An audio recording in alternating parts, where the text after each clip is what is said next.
I cleared out like a space. I cleaned it all off for her. Like I made her like a little space that's just for her. That's the porch goose spot now. It's not really a porch goose. It's a foyer goose. But you know, same difference. It's fine. It's fine. It's fine. So we'll give everybody a couple minutes to hop in, and then we'll read. Hopefully, I won't get any like community guidelines violations. Like that was weird, and I didn't even like. I don't even get to see like there. I appealed it, but I didn't even get to like see if there was a change. Like it made a difference in the appeal. I don't know. It was weird. It was really, really weird. Don't know. We'll see. I mean, maybe I need to like have a video game up or something on the screen. I don't know. Like it was just saying that like I guess it was basically telling me that my stream was boring. I don't know. I don't know. It's weird. It's really, really weird. So we'll give everybody a couple minutes to hop in. It's Saturday. It's not my normal day to go live. And it's also Valentine's Day, so I'm sure there are people out there who are celebrating Valentine's Day instead. Babe, when are we going to celebrate Valentine's Day? He's not going to answer. Mando Dad does not talk on the TikTokeries.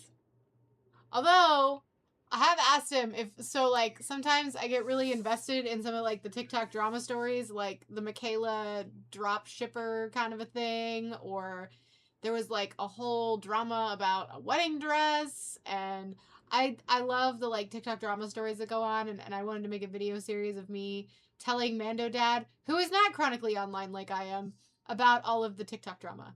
Are my pants Harry Potter pants? They are Harry Potter pants. I will make the disclaimer, I do not support J.K. Rowling or any of her statements. I am very against a lot of her statements, but these were a Christmas gift because I love Harry Potter. I just don't spend any money on it. These were a gift from someone else, so I refuse to spend money on Harry Potter anymore because of the really disgusting things that J.K. Rowling says. So, yeah. But yes, I have Harry Potter pants. I have quite a few Harry Potter things. I don't support. I don't buy new things. So like I've had some people make comments about like, how could you get rid of? I was like, I can't get rid of. I won't get rid of all of my Harry Potter stuff because it is very important to me. It was something that I really deeply cared about when I was a teenager, and it had a huge impact on my life, which sounds weird for a book, but it did. And yeah, I just won't spend new money on it. So, like, I really want to play the Hogwarts Legacy game, but in like a really roundabout way, she still receives royalties for me playing a game like that, so I won't do it. Which is sad, because it looks like a fun game, but nope. Would you like to read a PG-13 Harry Potter joke? I will say yes. With hesitation. You said it's PG-13, so it should be okay.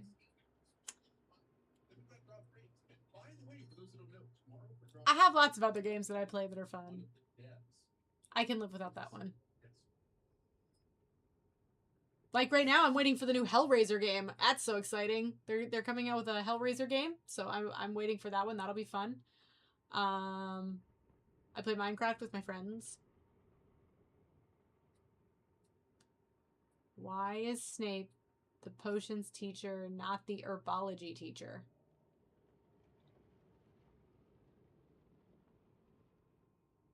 I have no idea. Why is Snape the potions teacher and not the herbology teacher? Am I a Mark fan? How do I feel about Wolverine? Mark, do you mean like Marvel fan? Am I a Marvel fan? I mean, I like Marvel. I mean, I'm not a huge... Oh. Trav, that is terrible. Oh my gosh. I mean, I like Marvel. I liked Marvel like older Marvel stuff. So I like the X-Men movies with like Hugh Jackman and James Marsden. And Patrick Stewart. So I like the old X-Men movies. I like Iron Man. I kind of got like, I don't know. I think it was probably around the time that the second Avengers movie came out. I started falling out of love with Marvel. Like it just kind of got boring. It was I got marveled out. They flooded the market with it, and I just kind of got bored. But I like Iron Man. So Iron Man, I really like the Iron Man movies, except Iron Man 3, not my favorite. But I love Iron Man 1 and I love Iron Man 2 a lot. Like, I really like those. The first Captain America film, I like that one a lot too. I'm sorry for everybody on the mic because there's something on my mic and I'm trying to get off. I don't know. There's old school Batman or Christian Bale Batman. Neither. I prefer Batman the Animated Series. With Mark Hamill as the Joker. That's my favorite Batman. Although I like the Christian Bale Batman. Those were good too. But as far as Batman goes, I like Batman the Animated Series, and I like the Michael Keaton movies. Like I like the Batman that they did in the 90s. Yes, even Batman and Robin. Mainly because it had Poison Ivy in it, and I've always been a sucker for Poison Ivy. I can't figure out why.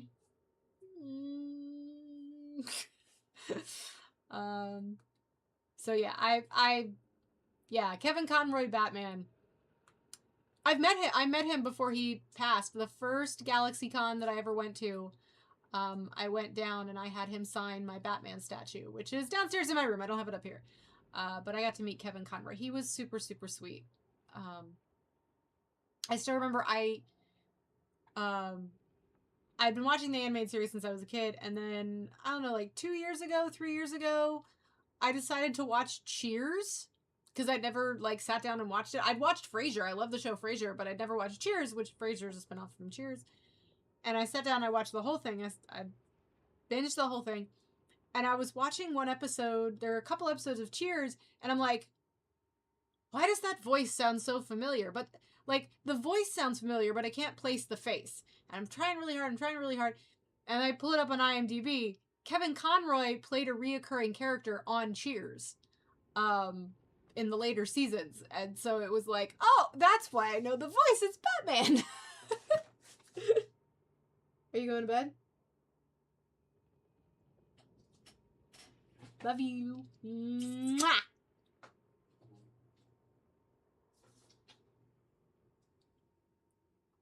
Yeah, he was a station manager. So yeah, I that was fun with Kevin Conroy's is. Are you taking the dog to bed? He doesn't like that. He gonna bite your shoes.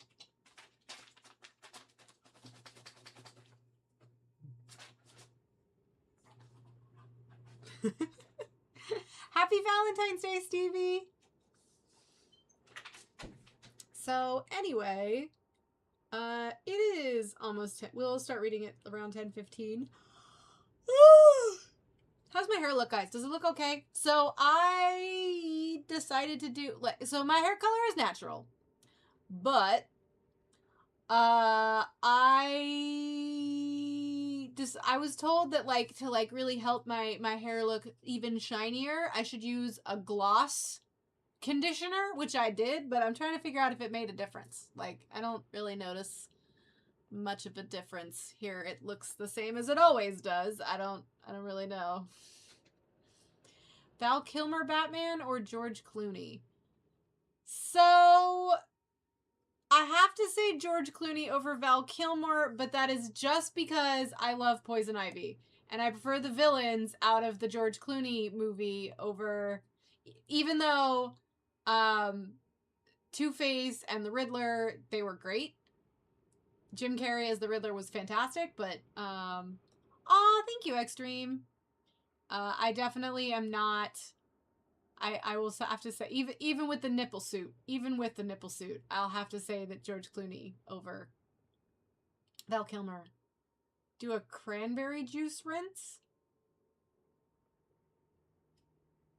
It's not. I'm noticing that my hair is getting lighter. I mean, I am getting close to 40. So my hair is starting to get a little lighter, so I wanted something to like help keep my original color as long as I possibly can. Without any dye. I don't want to dye my hair. I don't want to damage my hair. So that's why I went with the gloss conditioner to try and like, I don't know.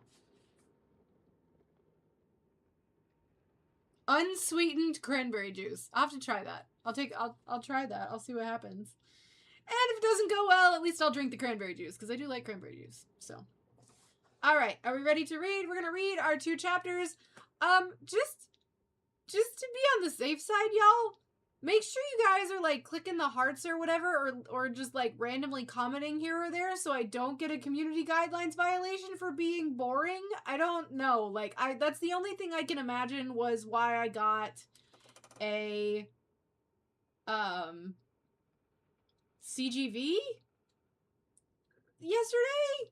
Like, that's the only thing I can think of, because like it was for being like boring. Like, it was basically like, your live is unoriginal. It was basically calling my live boring, so it's the only thing I can think of as to why it was the way that it was, and did all those things. Oh, I'm looking super washed out on the YouTube. Hang on. It's gonna do that because I'm leaning forward, and so it's messing up with the lighting. Oh.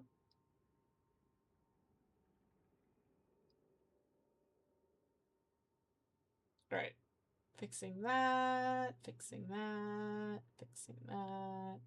and pin, and there we go. And okay. So, and same rules apply as always. Hit the live goal, I'll read 4 chapters. No live goal, 2 chapters, and we will reconvene maybe on Monday. It depends on my schedule. I don't know. I'm trying to think of what's going on this week.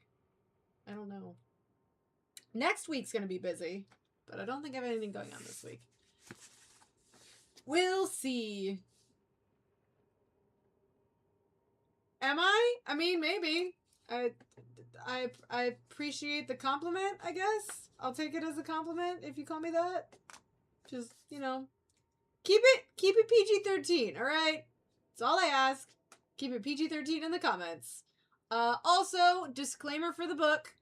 I have to do this disclaimer. Because, so, this is mall lockdown. It is mall in a top security prison, okay? It gets a little graphically violent, okay? Not like spicy content, but definitely like it be violent. It'd be a little violent. So I'm just warning you now, if you're squeamish, you don't have to stay to read with us. But yeah, it does get a little warning, content warning. I'm just saying. So if you are a minor, not that I want to be your parent, but like GTFO, because I don't want to be you got to go ask your mom and dad for permission, okay? I don't want to be responsible for that. I am only responsible for my children. I am not responsible for you. Star Wars. Do you like EU better? EU? Extended universe? Like, when you're saying extended universe, do you mean, like, do I like the original sequel books, or do you mean, do I like what's Disney now? I like both, to be honest. I like Star Wars. I'm very much, like, as a Star Wars fan, I like all Star Wars. Like, I will consume any Star Wars media that exists. Like, I love Star Wars, so I will just consume whatever it is. So long as you slap the Star Wars label on it, I'm going to watch it, and I will find something I like about it. I have Star Wars films that are not my favorite. I have ones that are not my favorite. The Last Jedi is not my favorite. Okay? I, like many other Star Wars fans, it's not my favorite. There were some things about that film that were good. There were some things about the sequels that I really thoroughly enjoyed. I liked what they were trying to do with the story. It didn't get executed well, but they tried. Like, I could see what they were doing. So, like, that's where I am with it. I'm very much, I have things about Star Wars that I really like. I have things about Star Wars that I didn't like. I loved the Book of Boba Fett, with the exception of the stupid Power Ranger speeder bike chase. That was dumb. I will say that was dumb, but I really love the Book of Boba Fett, and I wish we could get more Book of Boba Fett. It makes me so sad that we ripped that show apart so much that we can't get a second season, which I really feel like we should get a second season to do it justice. But that's me. That's where I'm at for it. So that's my opinion. All right. Chapter 13. Cautionary Tale. Maul was waiting just inside the cell when the Twi'lek came back from the mess hall, hiding in the shadows to the right of the hatchway. At the sound of the approaching footsteps, he stepped into view. For a moment, Zerut just stared at him. To his credit, he didn't bother trying to run. He didn't even look particularly surprised. "Jagannath," he said, "you're looking surprisingly well, all things considered." "Aw, thank you for the follow." Maul said nothing. In the 12 hours since his last fight, he'd recovered almost completely from the wound that the Wampa had inflicted on him. His face still bore the blood-encrusted slash marks from its claws, but he'd regained full use of his arm, and his strength actually seemed to have intensified in response to the attack, like an organism that had thrived from being pruned down close to the taproot. "You know," Zero said, "I was wondering when we'd get a chance to meet." "You didn't make it easy," Maul said, "sending that guard to come after me in the tunnels." "Well, of course. Someone like me can't afford to cast too long a shadow. I'm sure you understand." "In any case," Zero said, giving Maul a small smile, "you didn't seem to have any trouble handling yourself." "I expected a setup," Maul said. "In which case I'm glad that I didn't disappoint you. To what do I owe the pleasure?" "I need something." "A refreshing lack of pretense." The Twi'lek smiled again. "Please sit down. Make yourself comfortable. Can I get you anything?" Maul remained standing, allowing his silence to answer for him. In the hour that he'd spent waiting inside the cell, anticipating Zero's return, he'd searched him thoroughly. The investigation had proven highly fruitful. Although outwardly similar to every other cell in Coghive 7, Zero's quarters had been customized with 1,000 subtle luxuries that might escape casual observation. Beneath the bunk, he discovered a small library, a secret storage chamber stocked with a private supply of food, drink, and utensils, and whole caches of electronic components in various states of assembly. "Something to eat, perhaps?" Zero asked, reaching under the bed to pull out a marrow cabinet of prepared meals. "My own dinner was somewhat rudely interrupted, so I hope you'll forgive me if—" "I want Iram Radique." Zero stopped what he was doing and looked up, his expression unreadable. "I beg your pardon?" "I know he's here. I seek an audience with him privately as soon as possible, and you seem to be the one who can arrange such a thing." The Twi'lek said nothing. Maul stood riveted to his gaze. "You must be relentless," Sidious had told him. "Use every means at your disposal to gather information. We have an extremely finite amount of time in which to arrange for the purchase of the nuclear device from Radique and its delivery into the hands of Bando Gora. But throughout it all, you must keep in mind that in Coghive 7, the name of Iram Radique will always be spoken with dread." In this case, however, Zero surprised him. He looked at Maul blankly for a moment, his lips tightening, then twitching, and then bursting out laughing. A spontaneous bray of amusement that seemed, for the moment at least, to cost him every ounce of his composure. "I must apologize," the Twi'lek managed when he finally appeared to pull himself together. "You see, it's just... Oh my." Attempting to catch his breath, he wiped the tears from his eyes and looked up at Maul. "Iram Radique, you say? You don't ask much, do you?" With another chuckle, he shook his head. "Tell me, is there anything else I can get for you in the meantime? Your own private starfighter, perhaps? An audience with the Galactic Senate? The Lost Moons of Yavin?" Maul just stared at him expressionless. "Forgive me," Zero said. "It's not your fault. I can see that you've misinformed about the scope of my abilities here. If you were looking to have a certain type of food smuggled in, or a more comfortable uniform, or even a particular pet, then yes, perhaps I could be of assistance, but—" "I want Radique," Maul said. "I know he's here. And anyone can find him, it's you." The Twi'lek had settled himself completely now and stopped laughing. He lowered his weight down on his bunk. gazing up at Maul with his meal unopened on his lap. "Let me tell you a story," he said, "if you'll indulge me." Without warning, and waiting for Maul's reply, Zero peeled back the synthetic wrap that covered some kind of glazed-looking reddish-pink fruit dish, waved it momentarily beneath his nose, and took a small nibble. About 2 years ago, another inmate arrived here, too. He, too, claimed to have come searching for Iram Radique. This misinformed soul, in fact, claimed not only that he'd met Radique before, but that he'd actually saved Radique's life years ago on the other side of the galaxy, and that Radique had somehow summoned him here to Coghive 7 to offer him some kind of protection as a way of thanking him. Zero took another bite of the fruit loaf and chewed and swallowed. Never mind the practical inconsistencies of the story. This new inmate insisted that Radique was locked up and hiding in here somewhere. No matter how many times he came for me for answers, insisting that I help him, he refused to accept the fact of the matter. "Which is?" Maul asked. Zero paused long enough to finish his bite, and blotted his lips before looking back at Maul with an expression of deep, earnest sincerity. "Iram Radique does not exist. He's a cautionary tale, a myth, a bedtime story that small-time galactic gunners will tell their kids at night. Don't get too big for your britches or Iram Radique will come and get you, that sort of thing." Zero finished his snack and tossed the carton aside, and stood up in front of Maul, tilting his head so that he could meet Maul's gaze, even as he maintained a careful distance from him. Excuse me. "Hear me well, Jagannath. The so-called man that you seek is not here." "What happened to the inmate?" "I'm sorry?"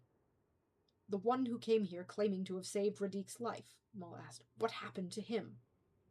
"Oh," Zero said vaguely. "He's still around somewhere. Eventually he gave up looking. Disabused of his delusions, I suppose.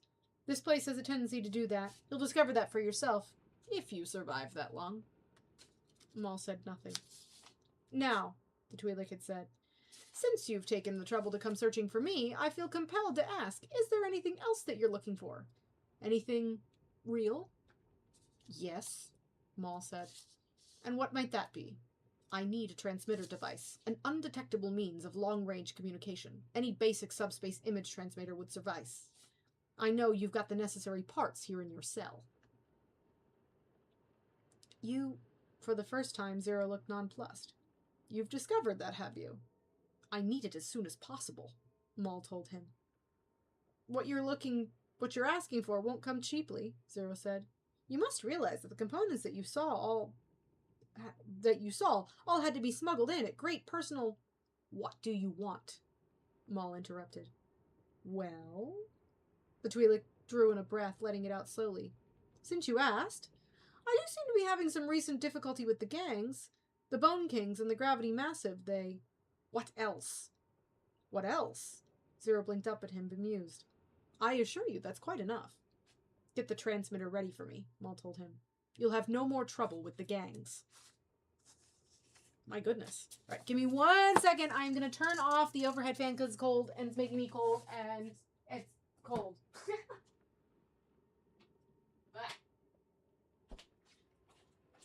Mando Dad always prefers to have the fan running up here, and I absolutely hate it because all it does is make me cold. So, are we still awake? Are we still here? Do we like it so far? That was interesting. So, supposedly, the guy that Maul is looking for doesn't exist. What do you want to bet that Zero... What if... Ooh. Okay. I'm calling it now. Iram Radique is like the Dread Pirate Roberts. What do you think? So, like, there's nobody, like, there was originally Iram Radique, but then he sold his operation to another prisoner, who sold it to another prisoner, who sold it to another prisoner. I'm willing to bet, I think Zero is probably who it is. Or no, I think it's the dad. The dad with the son that he's trying to, like, get out, because he's got so much, like, all those credits he was trying to bribe the Garb with to get out. But, like I said, I'm thinking that Iram Radique does not actually exist. Or he did it one time, but it's more like the Dread Pirate Roberts. And so, like, the title gets passed down. But I think it's the dad. I don't think it's Zero. I think Zero is too easy. Like, why else would they highlight the dad? Right? Like, they like, focused on him for a whole chapter with the son. Why would they do that? Oh, hello. I don't know how to pronounce your name since it's, are those druidic runes? So, like, I think it's the father. And I'm like 99% sure that Iram Radique is not actually a real person. It is just like a title that gets passed down, like the Dread Pirate Roberts and The Princess Bride.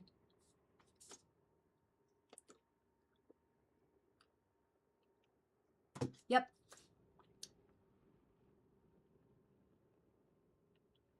Oh, that's kind of cool. What do you write, Creed? What kind of books? Ooh, even but no, I don't think it's the sun. I mean, it could be the sun. Fantasy fiction? What kind of fantasy? Spicy fantasy or just regular fantasy? Not that it matters, I'm just asking.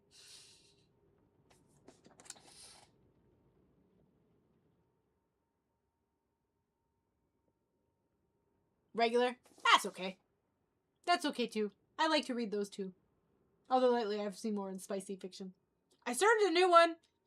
I just got the book today. I've not gotten into it yet. Because somebody said it's very much like if you're a Mando book talk girly, it's perfect. Ooh, your first novella is on a free app? That's kind of neat. What's the app?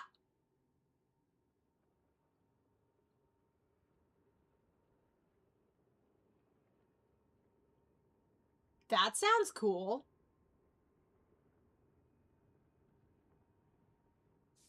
Hang on, I gotta pull up Wattpad. I don't even have I don't think I have a Wattpad account. I stick with AO3. What's your author name on there? Is it just Creed?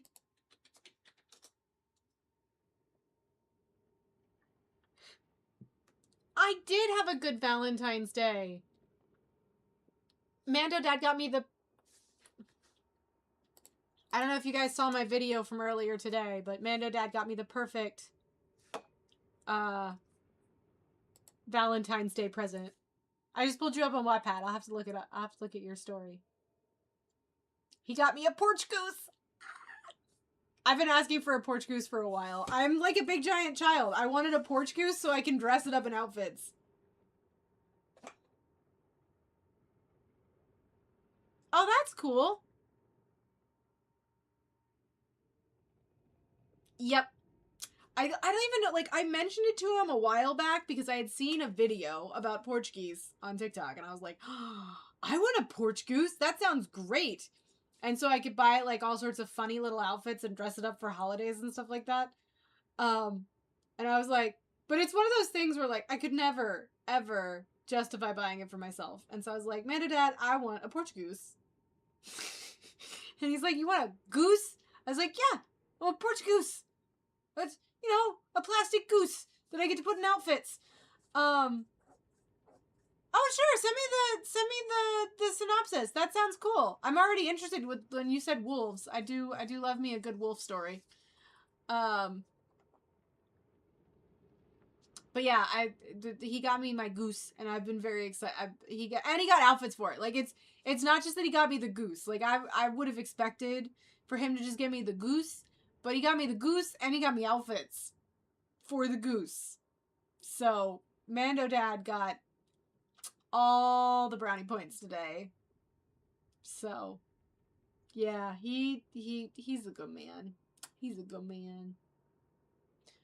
And I got to start planning for, so the sad news is, Omni, I am not going to GalaxyCon. It does not appear as though I'm going to make it to GalaxyCon this year, which I'm super sad about.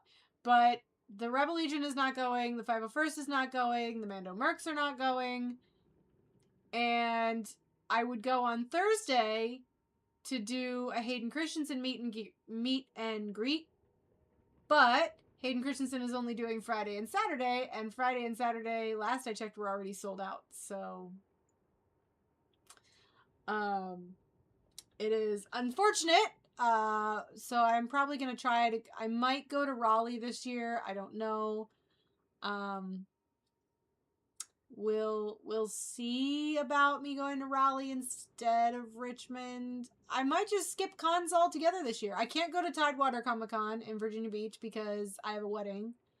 I'm not doing Richmond. I may or may not do Raleigh. If I do Raleigh, it'll probably only be a day. Oh, I'm supposed to be going to the Ren Fair. Babs wants me to go to the Ren Fair. Babs has asked me to come up to Richmond to go to the Ren Fair with her and Thantali. So I might be going to the Virginia Ren Fair. That's a good possibility. But I think I have to ask, if it's in Spotsylvania, I'll have to ask Babs if I can stay with her because I can't. Spotsylvania there and back in a day is just, it's a little too far for me. Ooh, Ren Fair next weekend? When is it? Is it April? Is that when the Virginia Ren Fair is?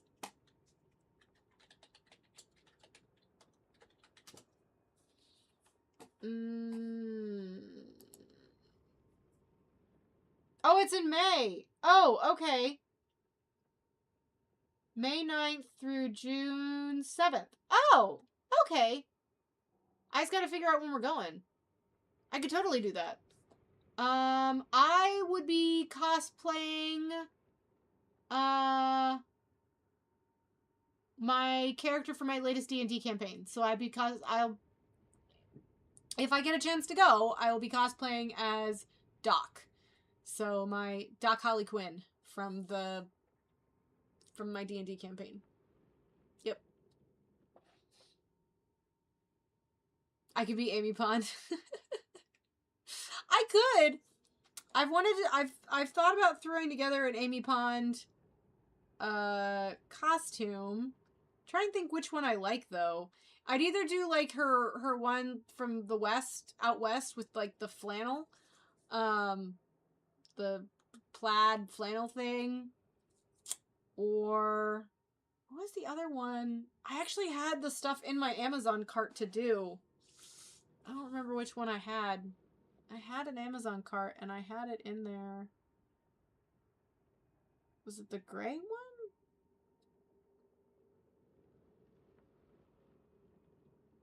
I'd have to go back and look at her famous outfits and so I could tell you which one I had picked out. Because, I mean, I could pull off any of them.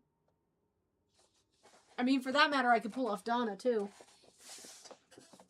I could pull off Donna and I can pull off Amy Pond. Benefit of being redhead, I guess. Alright, next chapter.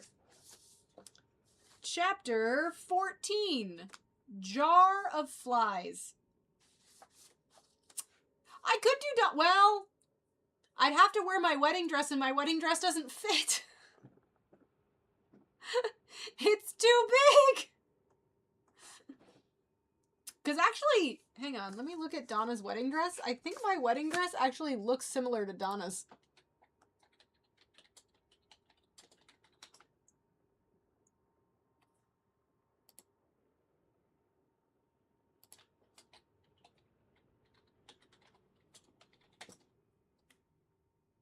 Oh no, mine doesn't look anything like hers.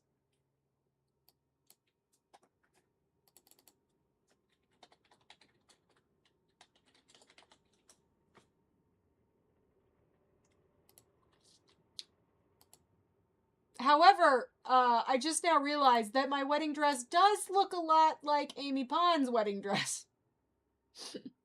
Go figure.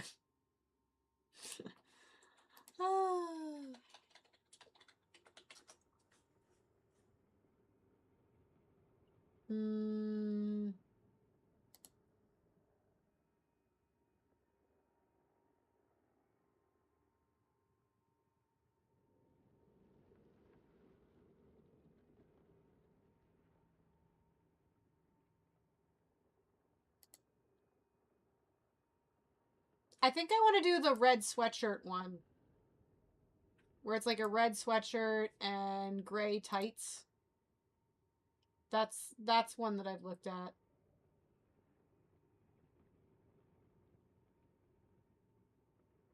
I don't know. Are you English? Can't understand you.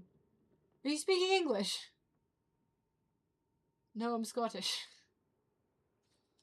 Yeah, I'd probably do the one where she's wearing the red sweatshirt with, like, the gray. I don't know. There's a couple options. Alright. Chapter 14, Jar of Flies. That's a rather horrific name. Strabo hated the laundry facility. When he'd first been shipped to Coghive 7 18 standard months earlier, laundry had been his work detail. He'd sweated for hours among the giant washers and dryers, toiling along malfunctioning droids and inmates through mountains of gore-soaked uniforms and sheets. The laundry had been assigned to him seemingly at random. The sweat, the stink, and the back-breaking monotony of it had been worse than death. But it hadn't lasted long.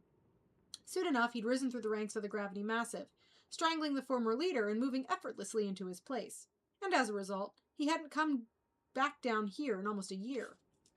Even so, from that moment he'd led the rest of the Gravity Massive inside, the stinging astringency of the cramped chamber was all too familiar to his nose, like a horrible kind of homecoming. The machines were quiet now, shut down for the night, but the faintly howling silence was somehow even more haunting. "Don't see the point," he growled.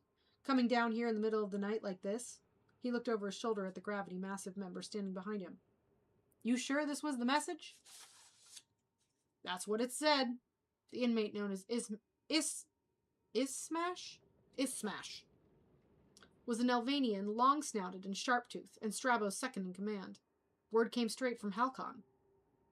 "Captain of the guards calls us all the way down here for what?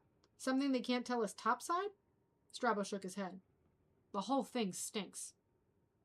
The lieutenant didn't answer.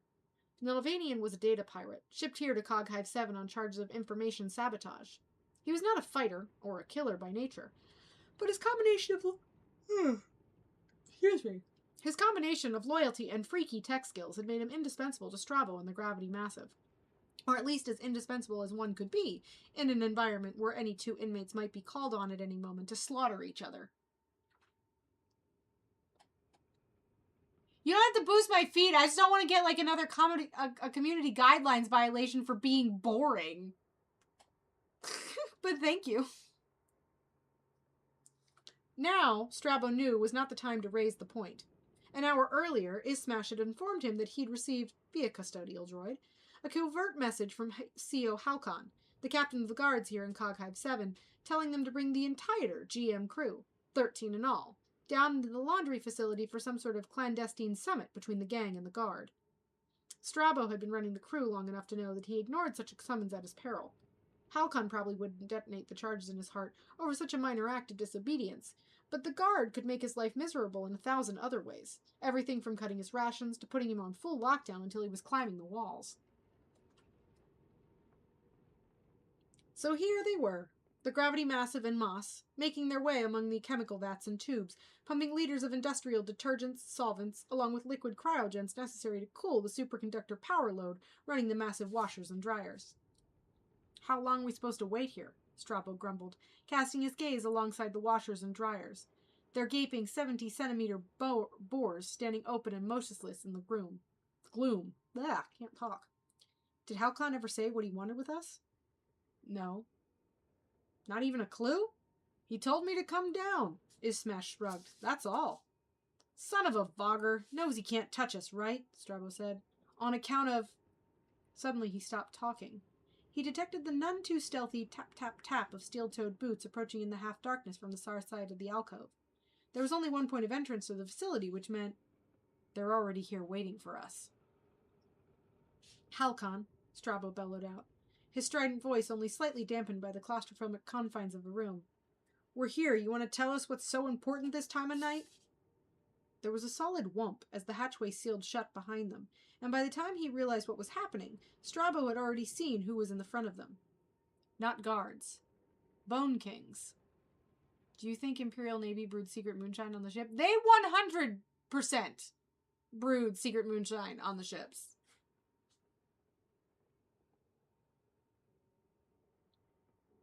And in front of them, vast Nailhead himself, his angry, bald scalp bulging towards the Gravity Massives like a pulsatile sore. Under the circumstances, Nailhead appeared as surprised as Strabo felt. "What the..." He was saying, striding forward, already close enough that Strabo could count all 16 kings clustered up behind him. You? Nailhead? Strabo glared back at him, the name twisting from his lips like a curse.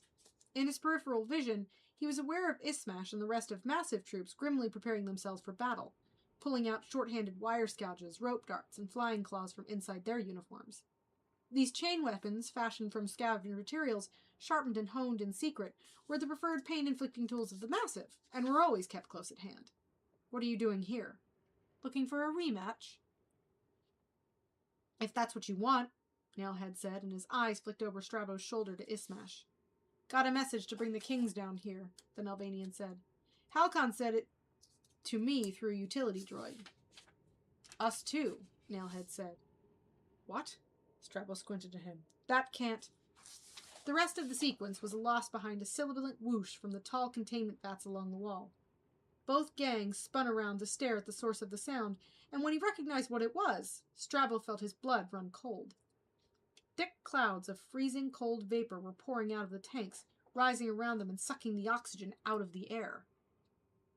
Cryogens, he thought, his mind flashing back to the warnings he received about the liquid nitrogen and the helium detergent stored inside the tanks. How any sort of leak or breach would literally suck the oxygen from the lungs of anyone unlucky enough to be trapped inside. Exhaust fans in the ceiling. The toggle switch overhead. It was already too late. Strabo felt his trachea clamped down to a pinhole, choking on what could have been air, but instead tore into the delicate inner lining of his throat like a swarm of wasps. His lungs crumpled like empty leather sacks inside his chest, the strength draining from his body all at once as the floor swung up to hit him in the face like a blunt fist. His eyes and nose were on fire, his lungs trembling on the verge of revolt. He could no more climb up to activate the exhaust fans than he could draw in another unobstructed breath. Somewhere in front of him, there came a loose and thready shriek. Strabo hoisted his head up and looked out through tear-soaked eyes. Nailhead and the Bone Kings were crumpling, clutching their chests and hacking and wheezing, falling to the floor in piles among members of the Gravity Massive in less than 30 seconds. The cryo-leak had accomplished what no matter of diplomacy ever could, uniting both gangs in a desperate fraternity of oxygen debt. Strabo saw his own people collapsing next to the kings side by side, brought low in their final moments as indistinguishable as flies in a killing jar. By the moons of Renok, we're all going to die here, he thought wildly. A thumping, primordial self-defense mechanism kicked in, more powerful than anything on the conscious level, suspending in all other instincts. Get... What?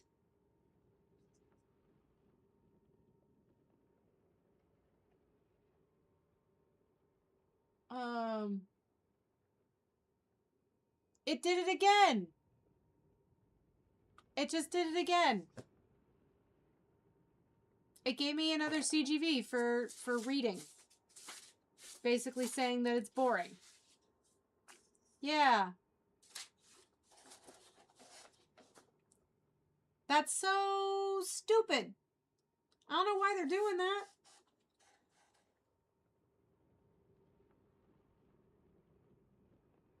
Well,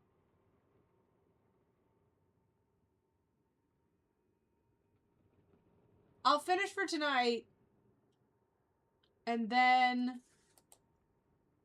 I'll finish our book for tonight. I'll finish reading tonight. And then I guess on Monday I will set something up so that I don't get those anymore. I'll run a game. I'll have a video game running while we do that. Because I don't know what else I can do. That's so weird. I've been doing this for how long on TikTok Live? Really? And this is where they get me?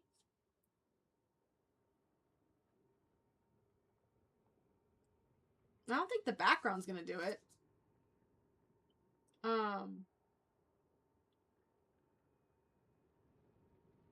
I don't know. It shouldn't be. I shouldn't be getting... It shouldn't... My stuff... Yeah, probably is. Evil Tony Stark. I keep getting CGVs for reading. Yeah, it's so weird. Like, I've been doing this for how long, and now I suddenly start getting CGVs? But it's like content guideline violations. I keep getting content guideline violations for reading books. They're basically, so I'm basically getting, it's a CGV for, they're basically telling me that it's boring. Like, so it says, I got a restriction for, it says, gifting suspended. This behavior is not in line with our policies. Gifting is suspended in this live. Reason, feature continuous and monotonous actions without clear objectives or sustaining engagement.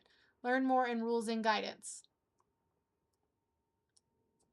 I think it is like, there has to be, yeah, it could be someone being a jerk, but I don't know why someone would come in and report it. Like, I don't, that's the other thing is, like, you guys have to, I hate to say, like, tap those screens. I don't want to be that guy, but, like, I think that's part of it right now. I think that's part of what's happening is, like, it's not, because I'm not getting, like, a super ton of likes, or I'm not getting a super ton of, like, chat going, that it's saying that, like, my live is too boring, and what's the point?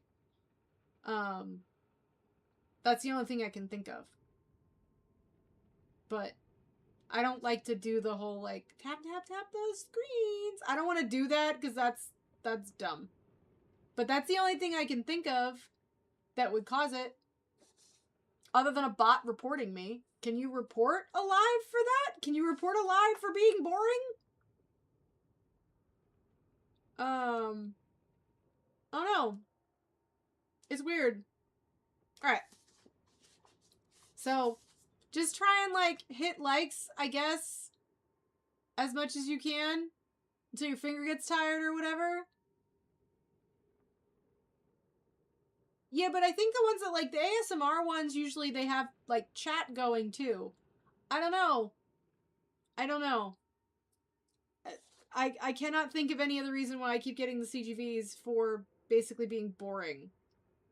I mean, I'm reading a book. It's not meant to be, like, super action-packed. But if that's the problem, what... And this is not the first time this has happened. I've had this happen when playing D&D, too. I've gotten the same content violation when I stream our D&D sessions.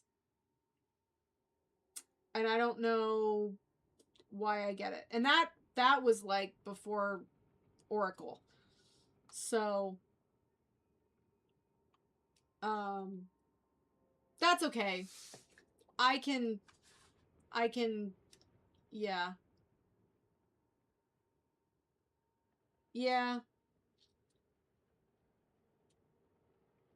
Stumbling backward and elbowing his way violently through the ranks of his own people, Strabo groped his way in the direction of the exit, only to find it sealed. Something rammed his arm, and he realized there was something next to him, a large, frantic shape. It was Nailhead. The bearded man had fought his way over too, and was jerking even more desperately on the manual release lever, pounding on it and trying to get out. His once imposing face was hairy, a sweat-slick moon of terror. From just above the hatchway, Strabo felt something take hold of his arm. He looked up. The Zabrak, the one called Jagannath, Maul, was glaring down at both of them, his nose and mouth protected by some kind of jury-rigged respirator. Strabo just stared at him, uncertain if he saw it was real or a side effect of the cryogens. He didn't have more than a moment to ponder the possibilities before the Zabrak tossed him aside, striding among the center of the alcove to where the open cryogen vats were spraying out great gunmetal-colored clouds more intensely than ever. "Switch them off," Strabo wanted to shout, though at this point his voice was a pale memory. "You've got to..." But Jagannath was already in motion. Using the rungs embedded directly in the wall, he drew himself up and climbed effortlessly to the top of the tank, reached across and closed 2 sets of valves. He toggled another switch, and Strabo watched in wonder as the blades of the overhead fans began swinging to life, sucking the cryogens out and venting fresh oxygen into the sealed room.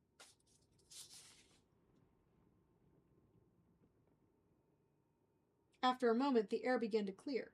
The fans spun on. Strabo watched them swirling round and round as slowly, terribly slowly, the burning knots inside his own lungs began to loosen and disappear.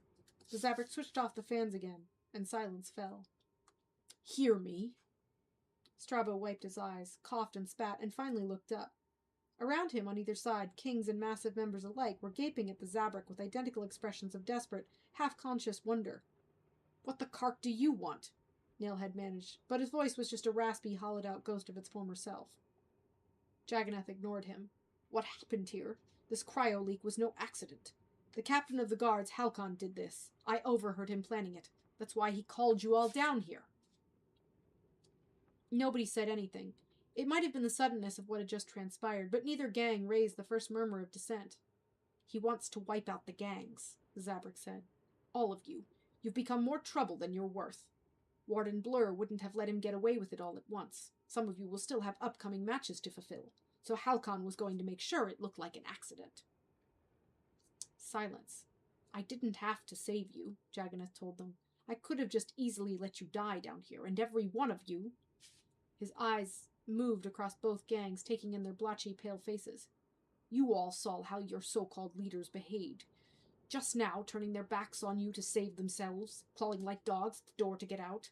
They could have cared less." A collective snarl came out of the crowd. Strabo flung up his hands in an instinctive posture of self-defense. Members of the Gravity Massive and Bone Kings turned to glare at him and Nailhead, the pain and panic in their eyes already changing from accusatory suspicion to outright rage. "He's right," someone shouted. "I saw him too. They led us here. It was them." "Hold it!" Strabo took a step back and bumped into Nailhead, who already had his back to the wall. The inmates jammed in toward them, even closest. Ismash's lips had drawn back in a snarl to reveal sharpened canines and incisors. Strabo felt half a dozen hands. Excuse me. Strabo felt half a dozen hands coming from half a dozen different directions, groping to take hold of him and already to rip him apart. "This is the time of gangs is coming to an end," Jagannath's voice said from above. "Halcon won't rest until he's destroyed you all." "He can't do that."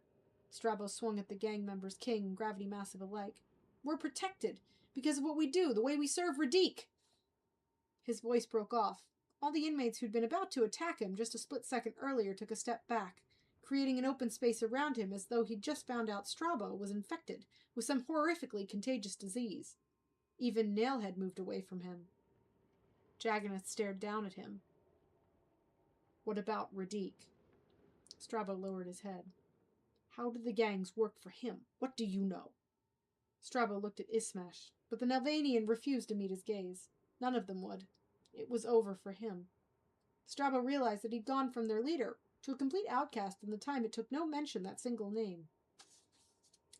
"Tell me," Jagannath said, casting one more glance across the two gangs before directing his gaze back at Strabo. The unspoken message was clear enough. "You reign here is over. Only I can protect you now." Strabo opened his mouth and snapped it shut again. When he finally managed to summon his voice, the words came out involuntarily, as if jerked from his lips by an invisible hook. Excuse me. "The parts," he said. "The weapons components. What about them?" They come smuggled in on the ships. We each get one piece, small enough to tuck into our uniform and hide in our cell. Nobody knows what anybody else gets. Nobody knows how they fit together. Nobody knows where they go and how they get there. How does Radique get them from you? No one knows. They just disappear. I don't know, Luna. You might be right. It might be Zero instead."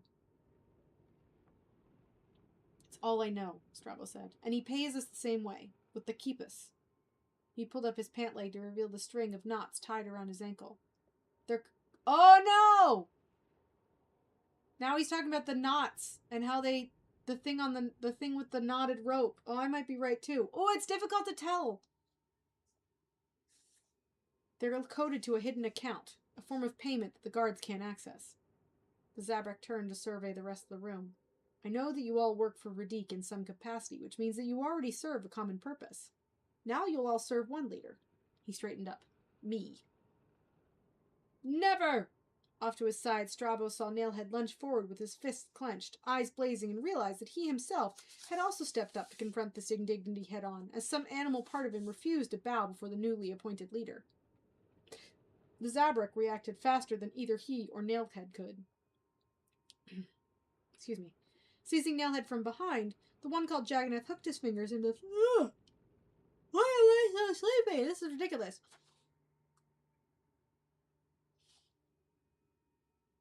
The Zabrak reacted faster than either he or Nailhead could. Seizing Nailhead from behind, the one called Jagannath hooked his fingers into the flesh-eater's nostrils and yanked his head straight back to expose his throat before driving his fist into the cartilage of Nailhead's windpipe, dropping him to the floor in a wheezing, debilitated heap.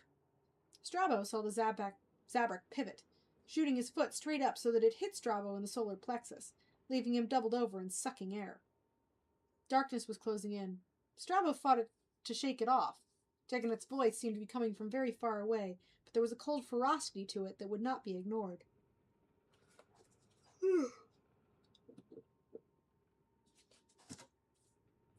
You work for me now, Zabrak said. You can each maintain your loyalty to the crew, but as of now, I'm putting my in charge at the top. I will mediate between you and the guards. He turned to Nailhead, staring straight into the flesh-eater's eyes. Also, from this point on, there will be no more harassment of the inmate known as Zero. Is that understood? That goes for both gangs. Nobody said anything. Strabo stared at his feet. For the moment, at least, he couldn't bring himself to look at the other members of the gang he used to run. When he looked up again, the Zabrak was gone. Ooh, it's getting good. Seems like Maul might have actually found the guy he's looking for Sidious, so that's good. Let's see. The fact that he gets all the parts says to me it's Zero, but the fact that he's using that knotted rope thing that the dad was using, I don't know. That sounds like it could be the dad. I don't know. It's either the dad or Zero. I think it's one of those two. But it's difficult to say like which one it is. I don't know. It's hard to know. We'll have to keep reading to find out. So, if you've enjoyed our little Maul lockdown reading, definitely come and join us on Monday. I'm going to say Monday. So, join us on Monday. We will read the next 2 to 4 chapters.